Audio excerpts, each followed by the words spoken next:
Hey guys, this is Dr. Hub. In case you haven't subscribed, please do subscribe for updates. Differences between the PCT versus that of DCT. So PCT is a proximal convoluted tubule, DCT is a distal convoluted tubule. So PCT, the brush border, is present in the apical membrane.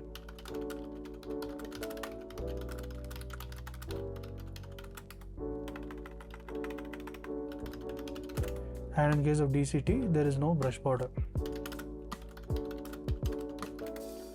The PCT, there is a cytoplasmic carbon anhydrase inhibitors, that is CCA, and this includes the type 2 and type 4, they are present.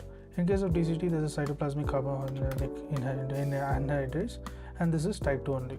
So DCT has type 2, whereas cytoplasmic carbonic anhydrase, it has type 2 and 4.